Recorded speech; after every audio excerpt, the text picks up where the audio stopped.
All right, it's our pleasure to have Bruno Klingler from here in Humboldt University. He'll be giving both seminars this week, so right now and tomorrow, giving us a crash course on non-abelian Hodge theory. Well, thanks a lot. Yeah, so I will give a very elementary introduction to non-abelian Hodge theory. So it's a theory that exists since 35 years now, and basically I will explain what was proven 35 years ago. For the modern developments, I don't have so much time, and it's much more technical, so in some sense. I will try to focus on the main ideas. All right, so let me start with some motivation and giving the main statement.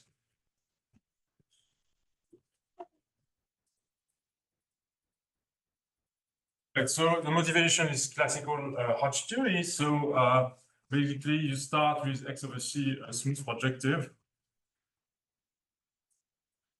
And then you can fix a polarization. So an ample line bundle.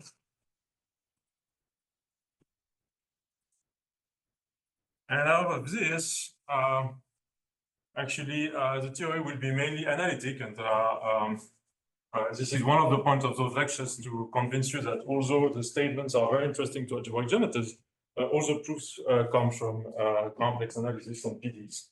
So out of this, you get a compact scalar manifold. So I will just denote it by X. So X over C will be algebraic in case it's algebraic, and X will be the associated complex manifold. So you get the compact complex manifold, but the polarization, well, you choose. So if you take the first Chern class of this ample line bundle, you get a cohomology class, which is positive, and then you choose a representative metric. So I get a compact manifold. So it's like this.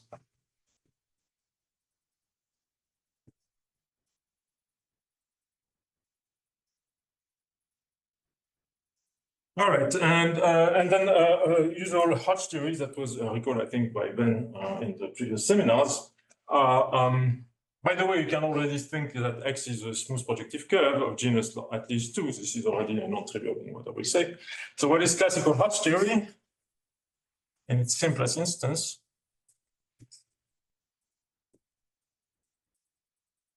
Well, it just says the following. So you can look at a purely topological invariant, which is the H1 with coefficient in C.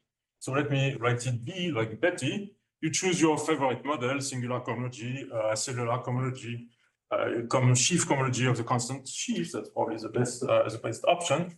And then the claim is that there is a canonical isomorphism, actually an equality, you can write it really as an equality, of H0x omega 1x plus H1 of x. All right. Okay. I'm sure Ben explains this.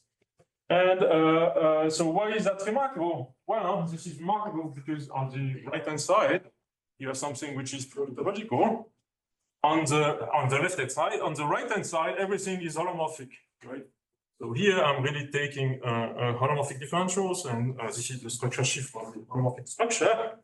And of course, if you're in the case where X is smooth projective, you use Sayers-Geiger theorem to tell that everything is algebraic on this side. You can also conclude this algebraically, of course. So that's the main feature of Hodge theory. You relate two completely different structures. This is the Betty side, and this is the Donkey side, if you want. So now the question is, how do you prove this?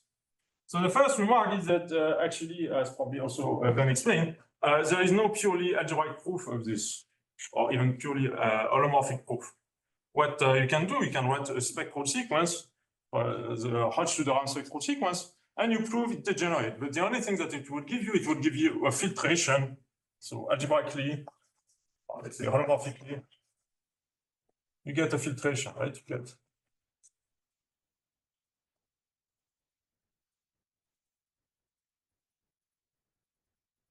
this. You can also get that those species of the same dimension. Actually, in that space, this guy is conjugate to that one. But you will never get the canonical splitting. So that's an important remark. And the standard way of proving this is really a classical Hodge theory, namely you use harmonic representatives.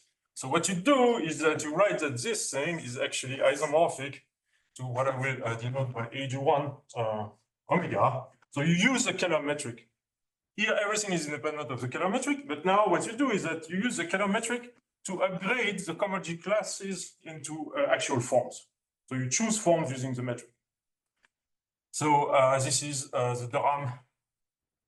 Yeah, let me write it like this. And then you prove that this is actually, so this is for the D operator, the usual Durham operator. But what you prove is that this is the same thing as H1 for the bell bar operator.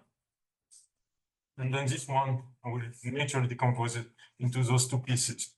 So actually, this purely canonical thing is a composite of this chain of equalities. Okay. And so now I have to define what are those spaces of harmonic forms. And those spaces of harmonic forms, so H1, I denoted like this, it is a set of forms, C-infinity forms on X with complex coefficients, such that the Laplacian with respect to D and omega of phi is 0. And what is this Laplacian? Well, this is why you use the metric. So what you can do is you have this differential operator that goes from AI to AI plus 1. You take the adjoint for the metric. And so you get this degree 0 operator. So this is going from A1 to A1. And this is the usual Laplacian. Okay. And the point of Hodge theory is to prove that actually there is a canonical representative for any class here inside this space of harmonic forms. Now, you could use any Hermitian metric to do that. I mean, Hodge theory is really a Riemann theory. You don't care about the Keller package. But what the Keller package tells you is this equality. Right? So the point of having the Keller metric is that you can define the same operator. So you decompose D as being del plus del bar. And then you can construct the same operators for del and for del bar.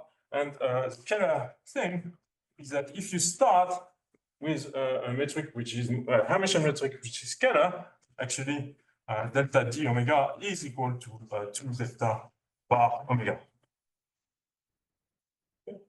So this means that the harmonic, this means in other words that this guy, this Laplacian, it is preserving the types of the forms 1, 0 and 0, 1. And this is the way out of this that you get that. Okay. So you see that actually, even if Hodge theory is kind of considered more or less as a trivial theory, if you think carefully, this is pretty involved. Okay. And the general picture is really you use a metric to upgrade the classes, the cohomology classes into forms. So now the natural question is what happens if you work? So question, replace the coefficients that I use, which was just the constant sheaf C, by a constant sheaf but non-abelian. So by any D group G. What happens? Okay.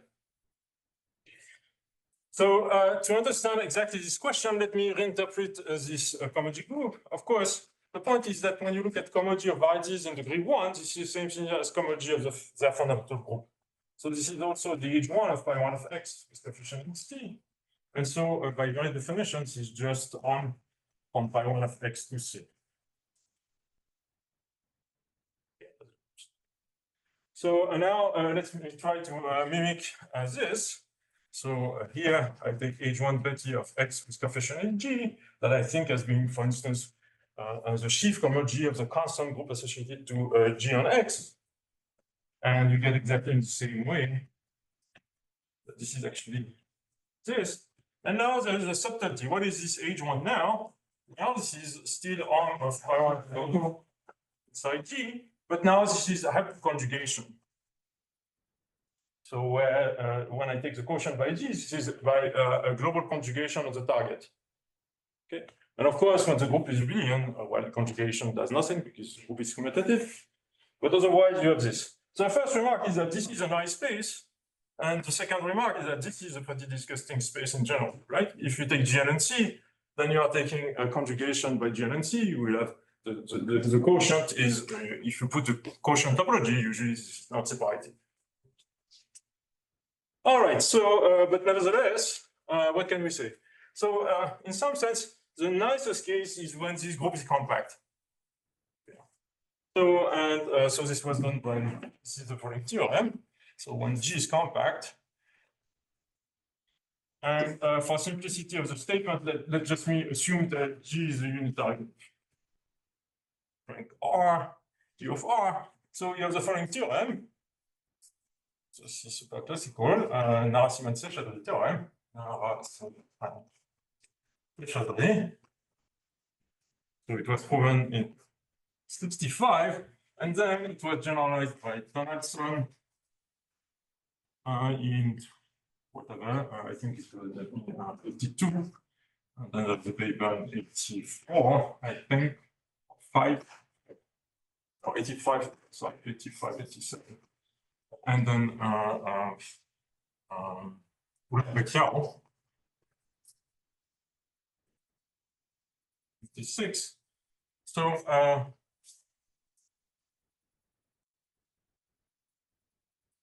So they did the case of curves, the original theorem. And then you needed 20 years for Donaldson to deal with the case of Keller surfaces.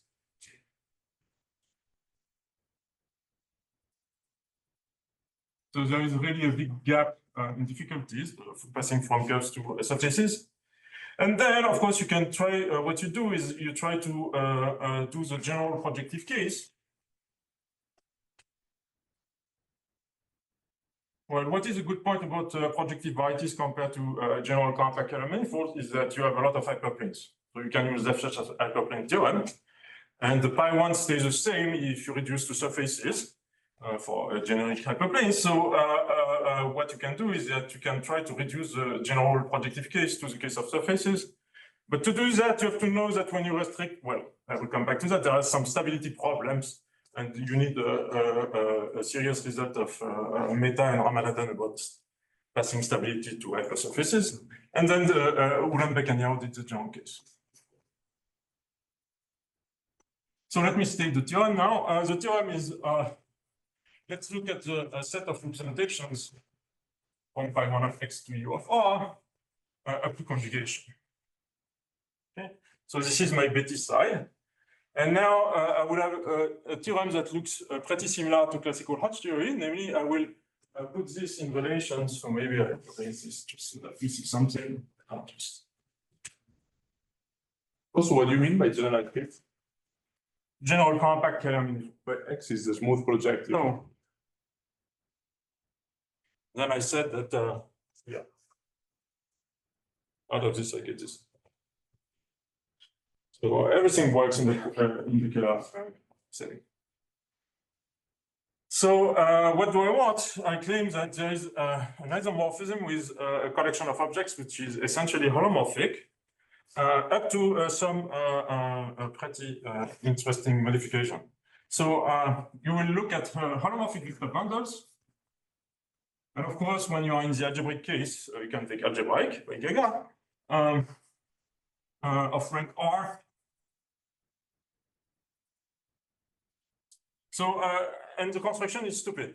You start, I will put some decorations which are the important point, but let's just make, what is a functor? The functor is kind of trivial. You start with your representation. Associated to this representation of this pi1, you can think of it as being a local system. So you get a C infinity flat vector bundle. So you get associated to that. What you do is that you go to, if I have rho, I can map it to E rho. So what is this C infinity vector bundle? Well, you just take the universal cover of X, cross C to the R, and then you take the quotient of the action of pi1 on X, acting by deck transformation here and by the representation here. Okay. So this is a topological bundle, but it has a flat connection, which is actually just the connection coming on C to the R. So you can really decompose it as delta plus delta bar. And notice also it has a flat metric. Namely, you put your standard Hermitian metric here on C to the R, Z1 square plus normal Z1 square plus normal Z R square. And this is preserved by the connection, so you get a flat unitary. So this is a flat unitary C infinity vector bundle. And then what you can do, and this is what has to play the role of the metric object that I had here. And in this case, this is pretty trivial, passing from there to there. Nothing much to be done. And then what I can do is I can take as a holomorphic vector bundle, well, I take this C infinity vector bundle with the del bar operator, the usual standard holomorphic vector bundle that you associate to a C infinity flat bundle. All right, so this is the correspondence that construct. So clearly, the point is that because this guy comes from a flat bundle here, there are some topological constraints. Namely, each Chern classes have to vanish because the Chern classes can be computed using the flat connection, and then you just get that they are all trivial. So this means that there are some topological constraints. So with the Chern classes of E, at least with rational coefficients equal to 0. Okay, so that's the first thing, which is obvious. But now the insight of Narasimhan and Seshadri is it true that I can realize any such holomorphic vector bundle this way? This is the question. And then they discovered that there is actually a holomorphic constraint, which is that those things have to be polystable with respect to the symmetry. So there is an important stability condition that you have on the holomorphic side so that actually you can realize them as flat bundle, unitary flat bundle. So let me describe now this polystability condition. So what does it mean that this thing is? Bruno, can I ask a question? Sure. So you're just putting vector bundles on the right-hand Yes. side instead of flat vector bundles. Yes. So are you saying that the connection is somehow implied by the bundle, or? I'm exactly saying this, yes, that it's a purely holomorphic thing, and then once I will put the polystability condition, I can reconstruct the flat unitary condition. So I don't have to keep in memory the connection on the holomorphic side. Right. So, how do you define the stability condition? So maybe I should give the general definition. If you start with a coherent, actually everything is at the level of sheaf. So this statement is hiding that you really have to work with coherent sheaf. And essentially this is why it is much more complicated to work over surfaces and higher dimensional things than over curves. Because over curves, all the coherent sheaves that you will deal with, they are actually vector bundle. But as soon as you have surfaces, already you have some troubles. So you take a coherent torsion-free sheaf on X, and then what you can do is you can define its slope as being its degree. So the C1 of E, I've defined it. Then so this gives you a class in the H2. Then you pair it with the Keller form. So this is why it depends. It depends not really on the Keller form. It depends only on the Keller class. So that's one remark, but still it depends on something. And then you divide by the rank. So I have to define for you what is the rank. Well, if you are coherent, you are on a big set, you are locally free of a certain rank, and this is that rank. Now, what is the Chern class? You have to be a bit careful. You define C1 of E as being C1 of det E. And what is det E? Well, this is where the subtlety happens. You can take the maximum exterior product power of your E. This is the coherent sheaf, but of course, this is usually not a line bundle.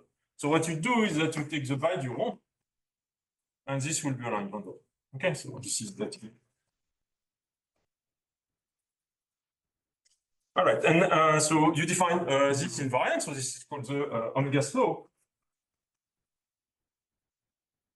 And now, what is the stability? You say that E is stable or semi-stable if for any E prime contained in E, coherent subsheaf with, let's say, R prime smaller than R, then mu of E prime has to be strictly smaller than mu. So you have to test this kind of condition, and semi is smaller or equal to 2. And then polystable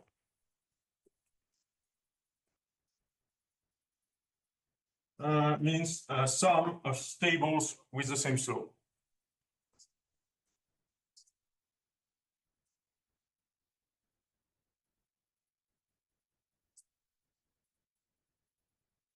Okay.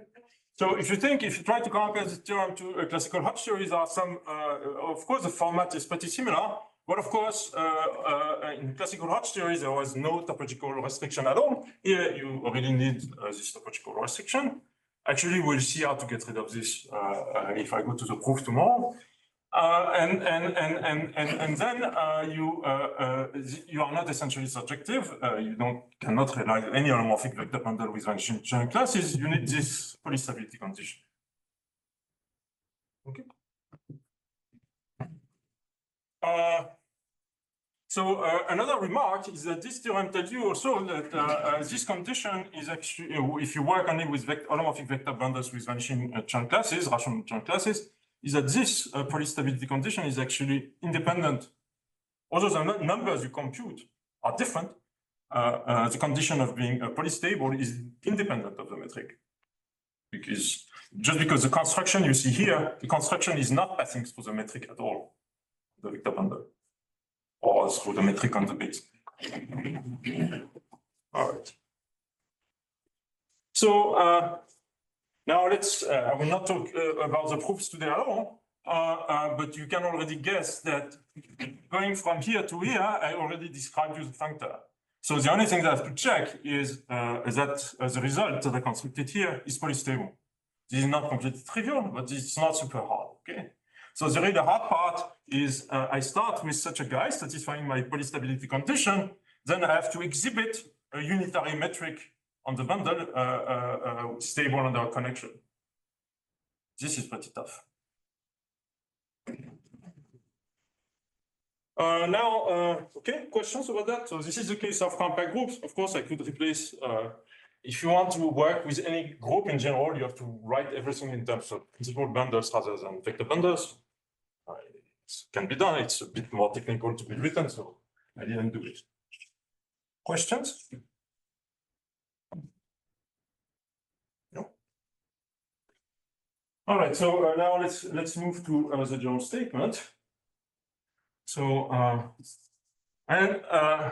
what was super simple, and I want to insist, is that in this unitary case, you see that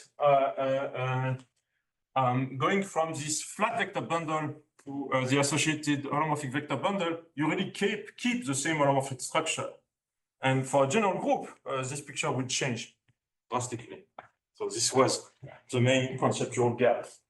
So this theorem is due is the following. So it's due to Corlett, Donaldson, on one hand, and Hitchin and Simpson in general, I mean, on the other hand.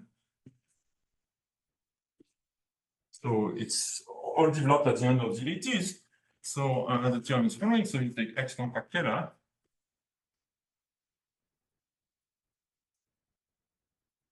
And then let me write a categorical statement, maybe. Yeah, because here I didn't say anything about the morphism.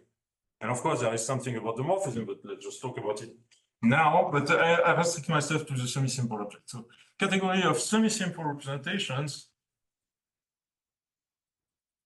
seen in our finite dimensional map by one of X.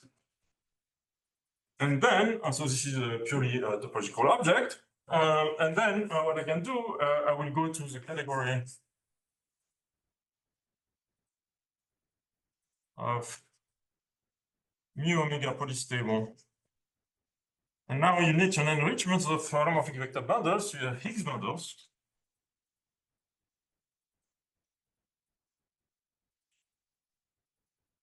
E theta with vanishing Chern classes. partial mode once, as you want. And the claim is that this is an equivalence of category. Okay. And of course, I have to define you exactly what are those Higgs bundles. But you have to think that in some sense, from the point of view of local systems, Higgs bundles are the natural object, and vector bundles are just a special case of it.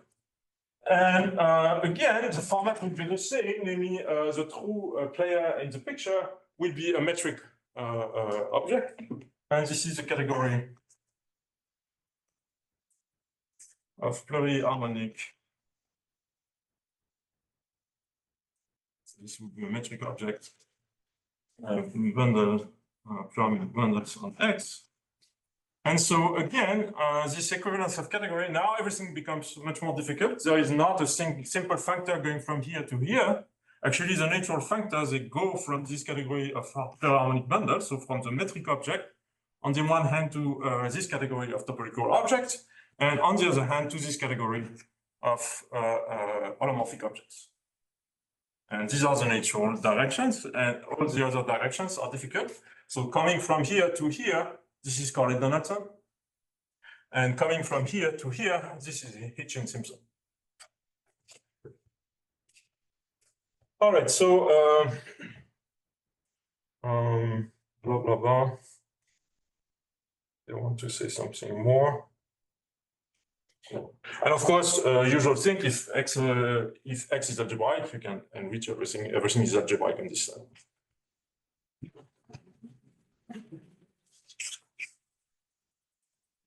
All right, so let me now describe what the Higgs bundles are and what is the correspondence. This is how it works. Okay, giving the proof. So to do that, I will start by defining a pluriharmonic bundles. So here, first of all, what is a pluriharmonic bundle?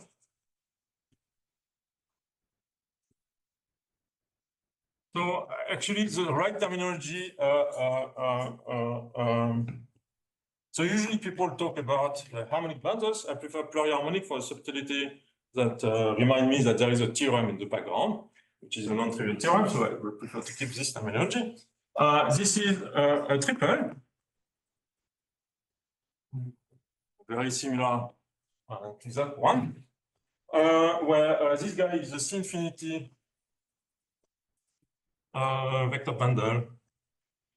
Of course, here you preserve the ranks in this thing. So let me fix a rank, C-infinity vector bundle of rank R X. This is a connection on this C-infinity vector bundle.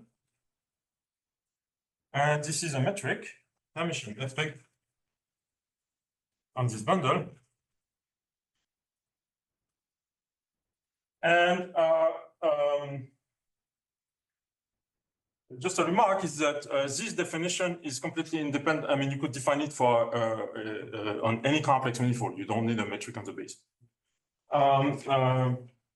Such that it satisfies a number of properties. First of all, the first condition is you want the connection to be flat. So the curvature is 0. So for those who forgot everything about connections, this thing is a differential operator. It's certainly not OX linear, but the miracle is that when you take D squares, this becomes a two-form with value in the endomorphism. So it's a linear object. So this is a pretty nice condition, actually. Okay?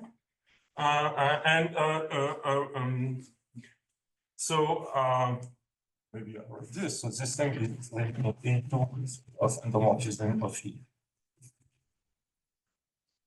Two-form with value in endomorphism of E. Okay, so now to explain the second condition, what do? Well, you play a dirty trick. Not so dirty, it's very natural for people using metric. So the first thing that you do is you use the metric to decompose your connection. Let me write it like this. So H is my metric on the bundle. I will decompose. Okay, the space of connections is an affine space. So if I give you another connection, then the difference between two connections will be a one form. So this guy will be one form with value in endomorphism of E. And now the claim is that there is a canonical decomposition like this, such that this guy is self-adjoint for the metric. So alpha is equal to alpha star H. Okay. And such that this guy is what is called, it's terrible. It's called a Hermitian connection, although it should be called an anti-Hermitian connection. I'm really sorry about that, but this is a way, so this guy is Hermitian. So that is the unique such decomposition, each Hermitian connection. So what does it mean? This means that this preserves the metric. In other words, if I take two local sections of my bundle, so I can take that pairing, this is a function. Now on the base, I can take the differential of this. And I want that when I write this, sorry, S.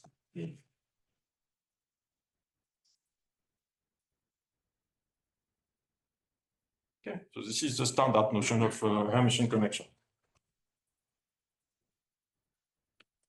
So I claim, so actually what you can do is you can define a natural involution on the space of connections by declaring that the dual of this one is this one, okay, in general. And so what I'm asking is that nabla H is equal to its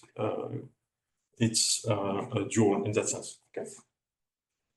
All right, so this is the first thing. So you get this decomposition. And so now let's use this decomposition and the fact that I'm working on complex manifolds so that I have types.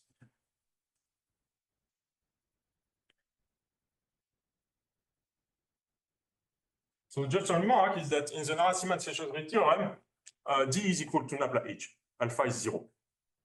Okay, because the metric that I will exhibit will be actually the unitary metric at the end of the day in that case. So, so I decompose into types.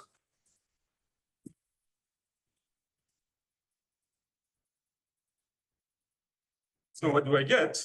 I can write nabla H as being, well, as the 1-0 part, some differential operator, plus nabla H, and actually this has to be just nabla H bar, just because this guy is subdual, and alpha H is equal to theta H plus star.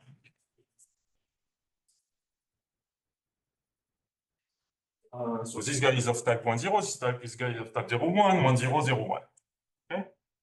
And now what I do is that I mix everything up in the wrong order. Namely, I have that D is the sum of those four terms. Now I mix this operator with the 1-0 part and 0-1.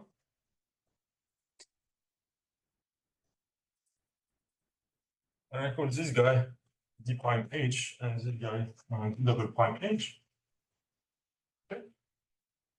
And the condition, the second condition that I want is that the double prime H square is 0. Okay. So now if you look at what it means, because this guy is of type 0-1 and this guy of type 1-0, this is equivalent to saying that first of all, this guy is equal to 0. So this means that this guy defines holomorphic structure on E.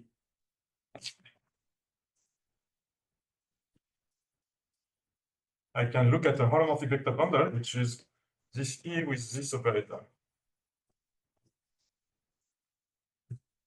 Okay.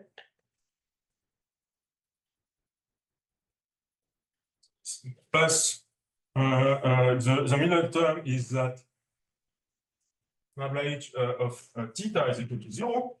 So this means that theta, which was my form of type 1-0, is actually holomorphic for this holomorphic structure.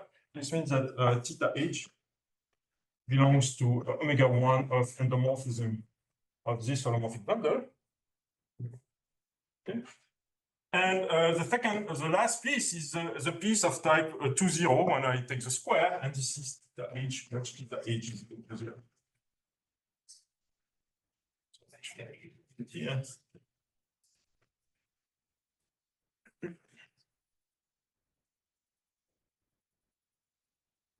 Okay. This is the content of this equality. And notice first that on a curve, this condition is automatic because I have holomorphic one form when I pair it with itself. I just we just get a two form which is zero on a curve. In general, it's absolutely not. So this is okay. All right. So this is the definition of a pure harmonic bundle. So you see, this is rather intricate. You have a flat structure that plays with the Hermitian metric in a complicated way. And okay, now so this was the harmonic bundle. So what about the Higgs bundles?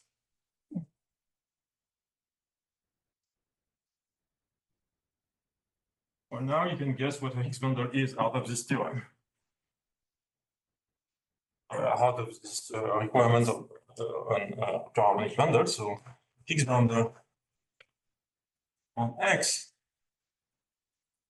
is E theta, where E is a holomorphic rank R vector bundle on X, and theta is the holomorphic one form with value in its endomorphism, and theta, which theta is equal to 0.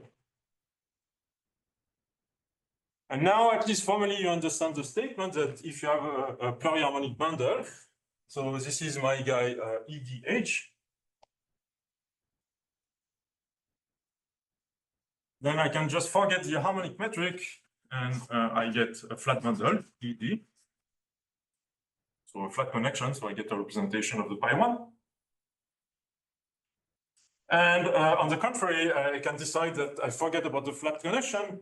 I just remember this operator, so the holomorphic vector bundle with this theta, and I get a Higgs bundle. You understand now these two functors? Yeah. Okay, so now you see what you have to prove. What you have to prove is, first of all, that if you have a semistable representation, so a flat bundle like this, actually you can construct the metric H such that it satisfies all those conditions.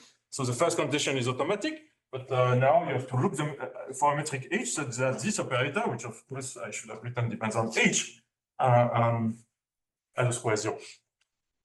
And similarly here, well, first of all, you have to prove that if you start here, you are polystable. So polystability is exactly the same definition, except that you restrict yourself to Higgs subsheaves rather than general holomorphic subsheaves. Okay? So you test on a smaller category. In particular, those guys usually will never be polystable as a holomorphic vector bundle. And of course, the most difficult, you can say, part is you start here and you construct the metric. Okay, and this is what Chern and Simpson did. So from here, as I said, from here to here, this is Donaldson, and from here to here, this is Chern and Simpson. Chern is the case of curves, Simpson in general. All right.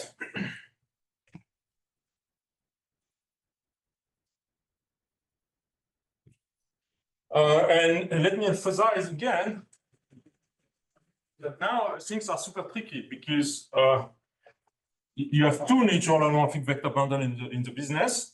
So on ED, there is a natural E del H is naturally holomorphic. This is a natural holomorphic vector bundle underlying the flat connection. But this is not the one you are considering. It's not the one defining the Higgs bundle.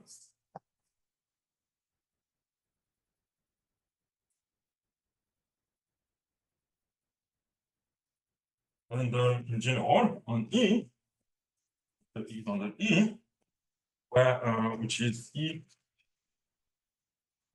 with this piece. Right? Okay. So you see that the two coincide exactly when theta H star is equal, or theta H is equal to 0, which is exactly the unitary case. Except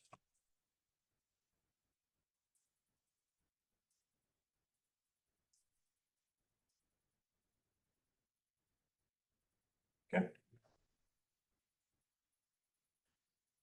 All right, so questions about so this is a heavy definition, I know, but I thought it was better to start defining the objects Sorry, so the only role of omega is to say what the right hand side means? Exactly. The only role of omega is in this mu omega polystability.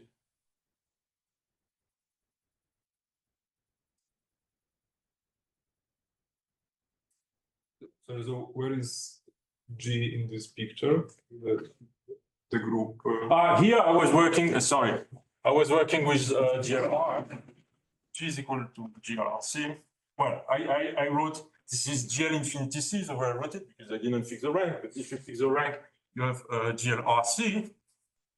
And if you want work with a general G, so I was just looking at representations by GLRC. If you want a general G, you have to work with principal bundles, you have similar motions. So we're saying the same thing. It's a completely tangent category. So out of the business with linear string, you can recover everything for smaller groups. Sometimes it can be tricky, but it can always be done. More questions? Okay, so I want to give you I think what I want to do today is give you some trivial examples of concepts. Or maybe not so trivial.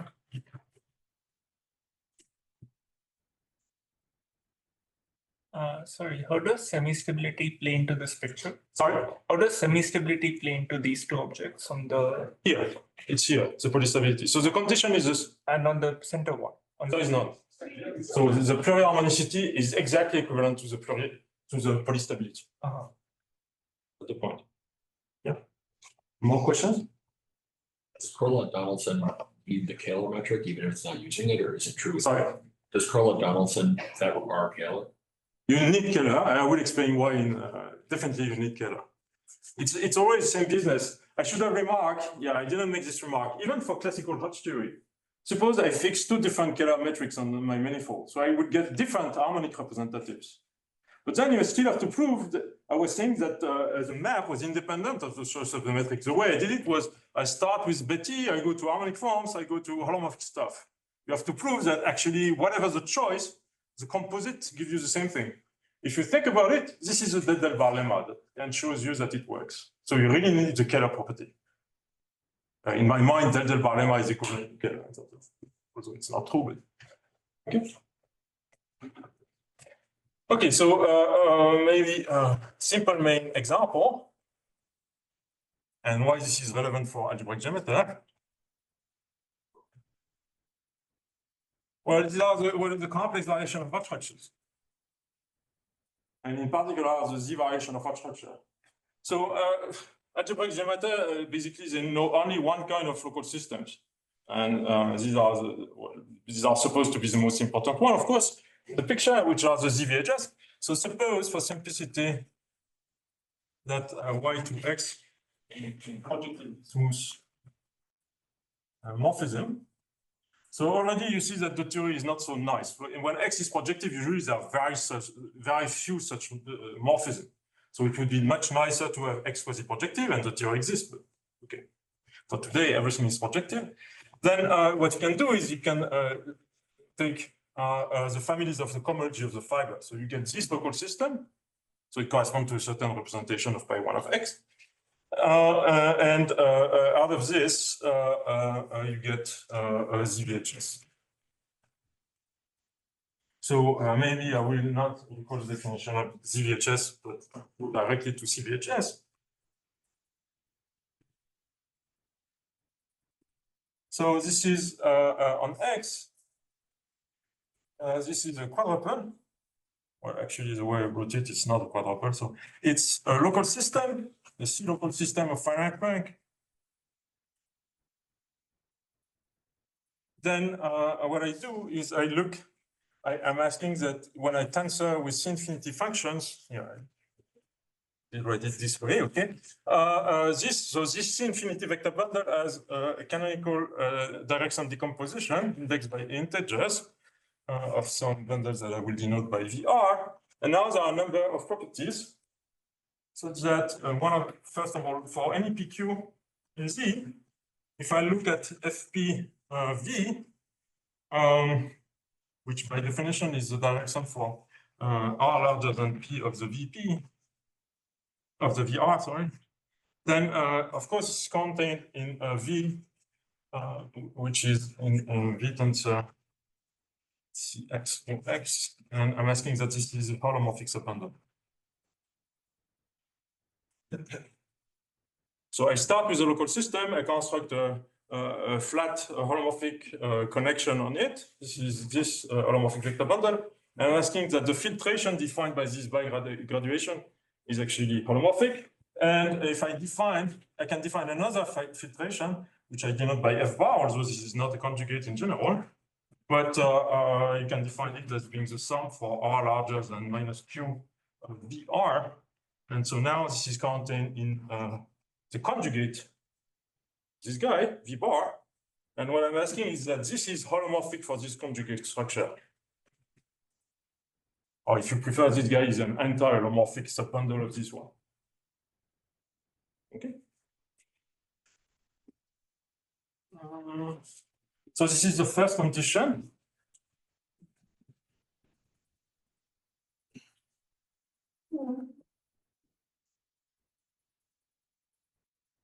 What are the other conditions? The condition is that you want Griffith's transversality. So condition 2 is that if I apply my flat connection to FP, then of course the filtration is not stable, but it's not moved too much. I'm just moving it by one piece. So this is a decreasing filtration. So this is bigger. Okay, this is bigger than this. So I'm not stable, but I'm just a bit bigger. And same thing for the conjugate one.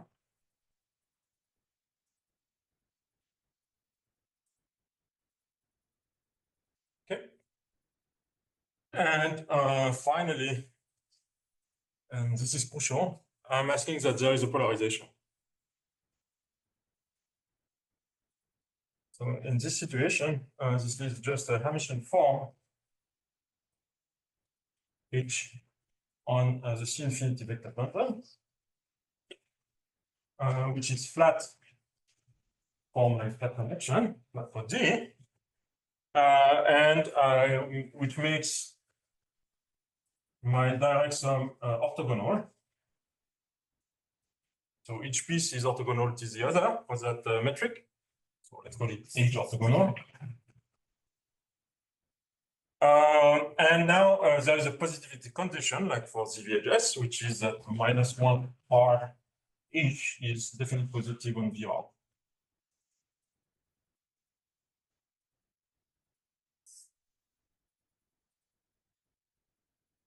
Okay. So when you have a ZVHS, it's even easier. This conjugate filtration will come from the real structure. And this polarization is actually defined over Z. But of course, the important thing is that this polarization, it's not positive definite. You have to change the signs on some pieces so that it becomes positive definite.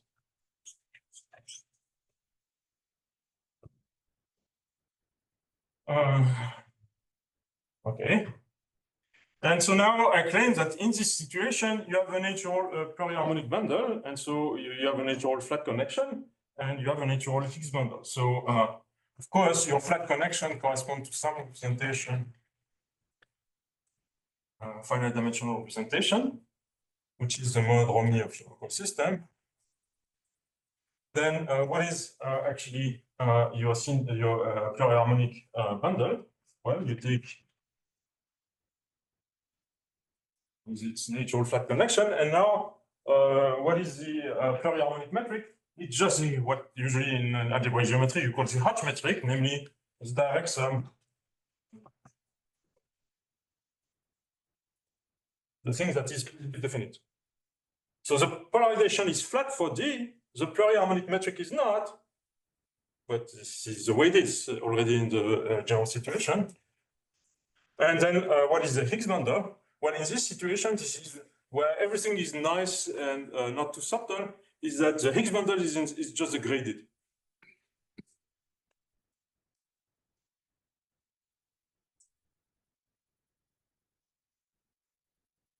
And theta is just the grö of the connection.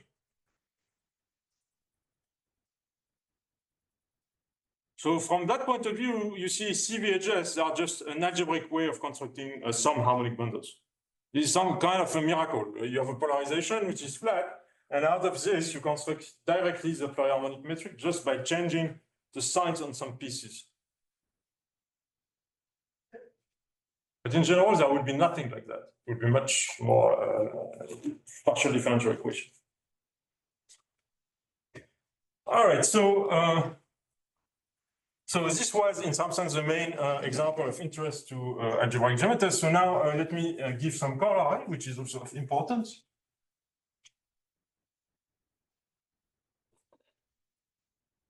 So some striking corollary.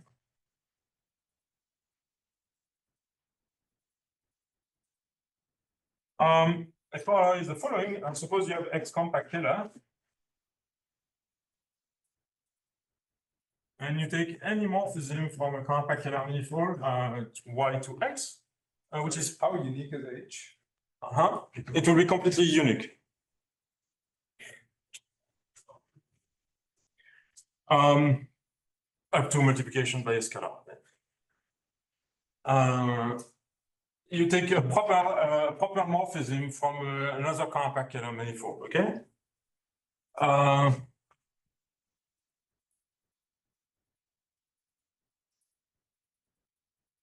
Now the question is very simple. Suppose you have a local system on X, which is semi-simple.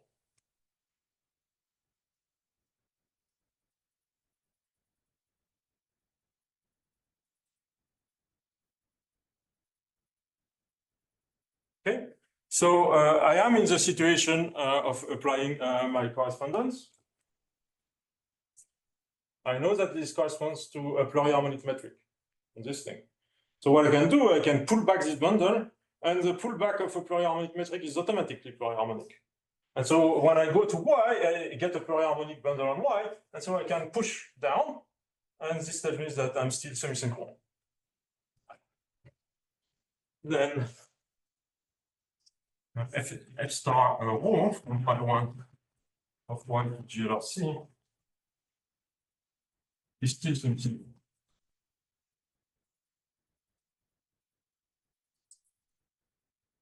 Okay, which is a super cool theorem, and you can think that it's very strange that there was no proof before this proof by Carlos Simpson.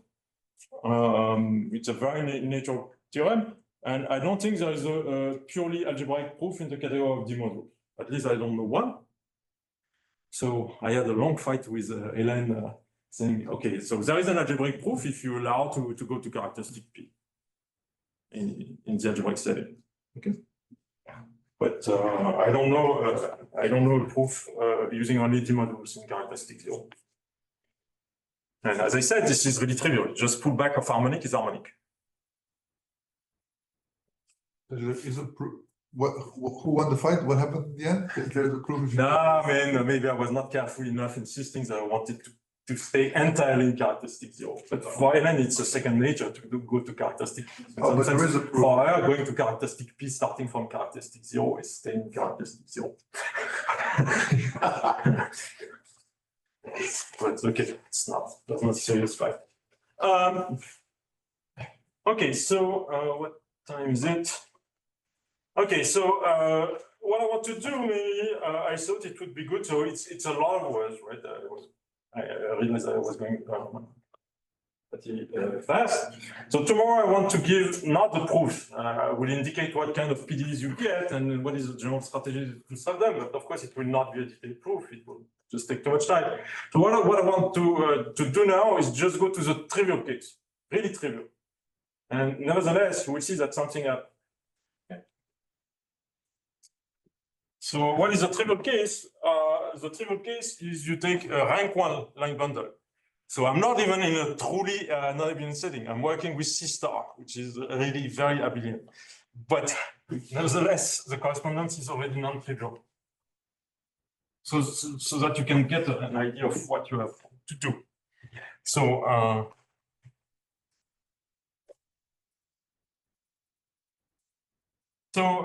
so this means that you are just looking at a line bundle. So L line bundle.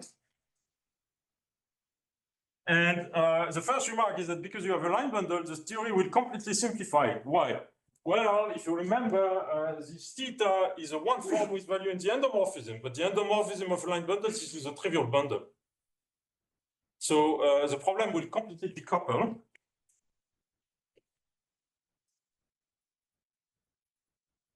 So this means in particular that if you have a line bundle L theta Higgs bundle, this is just an element in the picture of X, a line bundle, and a holomorphic one form or algebraic, if you're on the algebraic setting, which has nothing to do anymore with the bundle.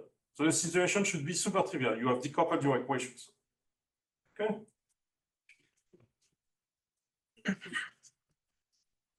Okay. And also for the same reason, theta, wedge theta is equal to 0 automatically. Because now it's just a one form. So really, there is not much now. There should not be so much in the correspondence.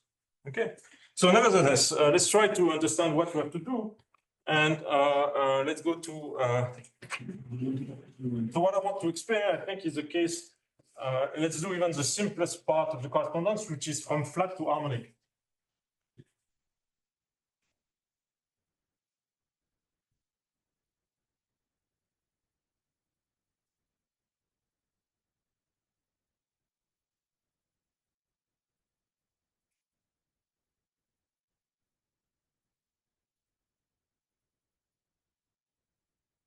Let's see if I remember what I want to do. So so I start with my line bundle and I assume that I have a flat connection on it. So it's given by some representation of pi1 into C star. So really something simple. And now we want to construct the corresponding per harmonic metric.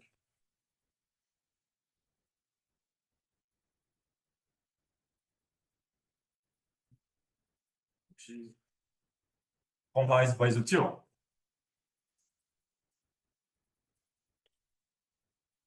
What we want to do.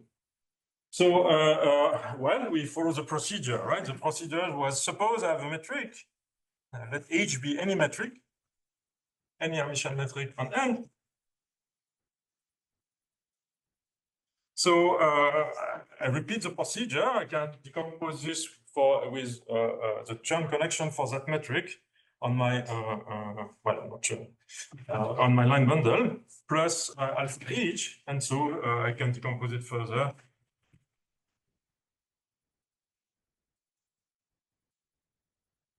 H plus. All right, I get this decomposition. And so now the requirement, well, this square is equal to 0, so I don't have to care about that. The only requirement is d double prime square is equal to 0, which means we want two things. We want, first of all, that this operator is 0. We want this operator theta to be holomorphic with respect to this holomorphic structure. And but now notice that when I write this, this means I'm taking the operator nabla H bar extended to the endomorphism. So actually, this is given by delta H bar on L tensor L duo. And so what you recover, you just recover the trivial del bar operator. So this means that actually this equation in that case becomes independent of the metric. You are just asking that this theta is holomorphic. Okay. And as I said, theta wedge theta is equal to 0 is automatic.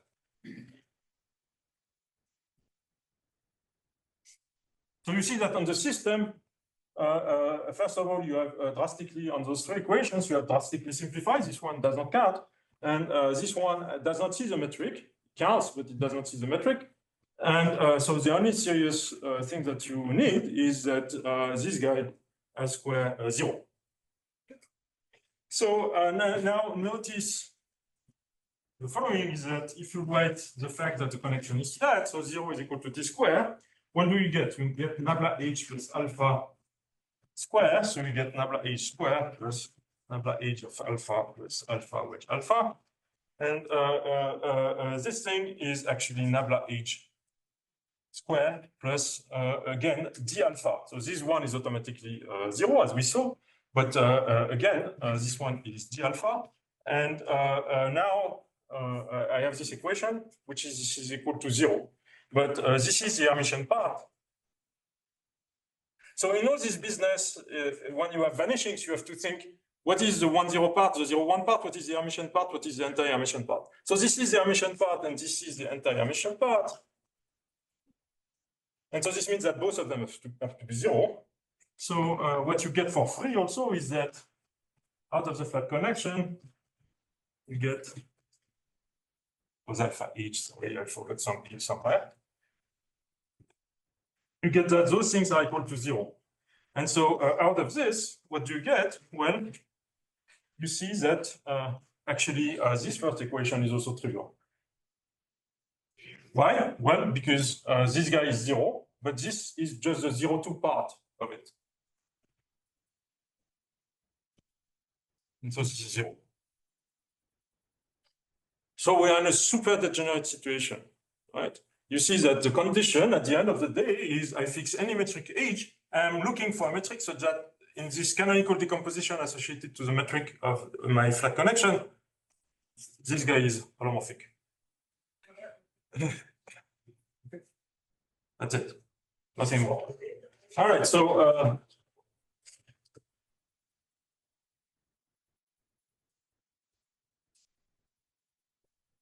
how do you do that? You still have to do something. Well, usual procedure, you fix any metric and you perturb it. You try to go to that one. So x h0, and this will be an important any metric, any Hermitian metric. And so this means that I can do this analysis for this h0, and I write this like this, okay? And now what I do is that I write by metric, and here, of course, I'm using a lot the fact that I'm working over a line bundle. So what is a metric on a line bundle? Well, it's just giving myself, if I have one, any other one is given by a multiplication by a positive function. So this function, I can write it as being exponential of f. Actually, we'll put a 2, does not cost me anything, it simplifies the equation, times h0, okay? And now f is just a function, so, and this is, of course, a real function. So now, what I want to do, the first thing I have to do, I have to decompose now d with respect to this new metric. Well, the claim is that if you do that, the new alpha h that you will get is actually nothing else than alpha 0 minus differential of f. i.e., the new theta that you get will be theta 0 minus partial f. This is the claim. So how do you prove the claim? Yeah, I'm already late. It's a nice exercise. Maybe I take 2 minutes. You see that this case is completely transparent, and I see at least you have seen one complete, even if trivial. So what is the proof of the claim? The proof is you compute in 2 different ways dh of st for 2 sections. So you know that it has to be because your connection is nabla h is Hermitian, you get this, and now you write it as being h of d minus alpha s d plus h of s d minus alpha h t. Okay, and when you develop this, well, get what? You get h of s t. It's h of s dt. So this thing is fine, and then you get minus 2h of alpha h s t, as alpha h is h Hermitian. This is what I get when I develop this stupid computation. And now what I do is that I use the fact that h is of the form exponential 2f times h0. And then I proceed with the same computation. And if you develop everything with this computation, maybe not write it, but you get the following. Get that you get exactly this term. So good exercise to see if you remember differentiate things. HDST plus H of SDT, you get this, plus 2 DF H of ST minus 2 H of alpha 0 S T. So you compare those terms, so this has to be equal to this, but this is equal to this, so it vanishes, so you get this is equal to this, and you see that this gives you exactly what I wrote here. Okay, so we are almost done.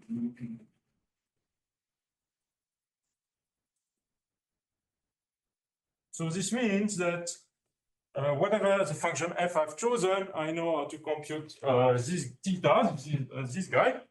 And so now what is my condition? My condition is del bar theta is equal to 0. Okay? So this becomes equivalent to the fact that delta bar theta 0 is equal to del bar f.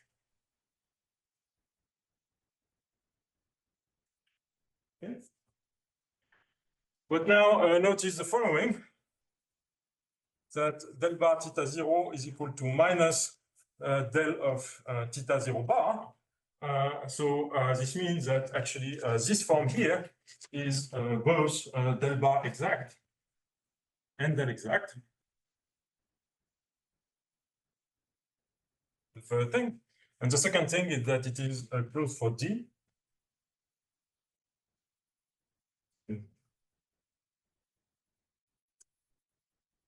It's D exact. Is D closed, sorry. So you are exactly in the situation of applying the del bar lemma.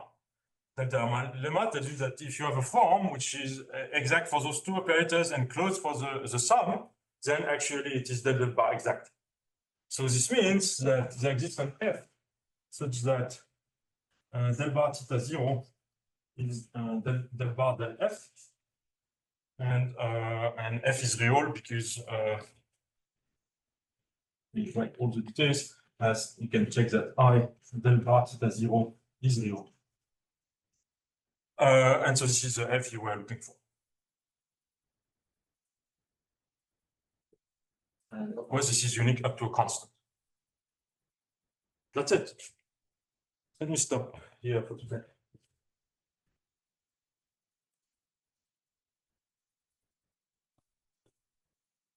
Thanks. Any questions?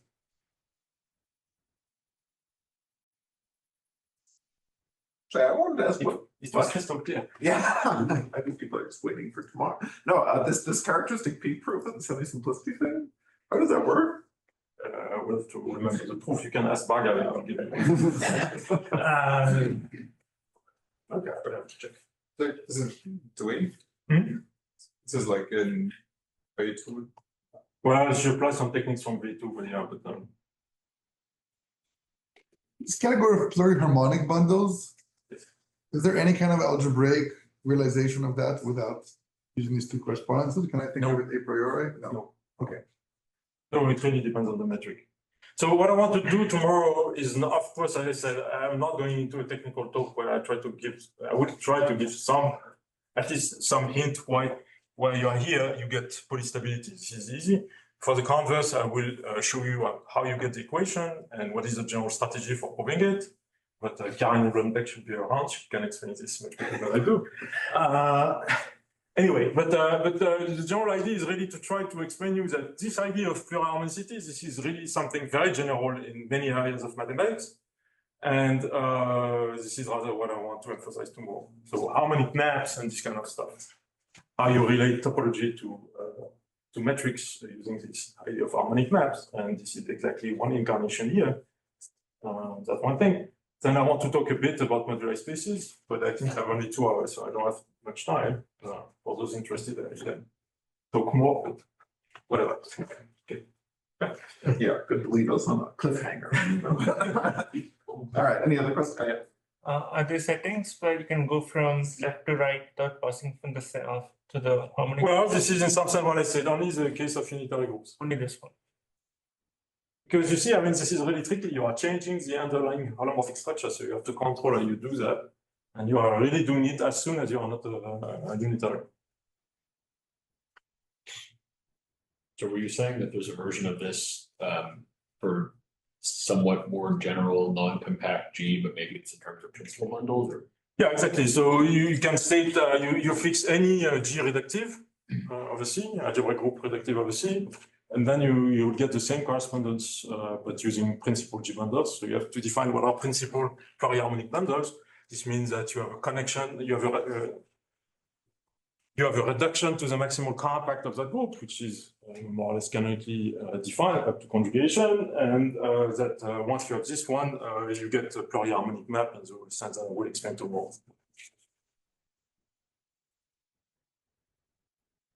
Other questions?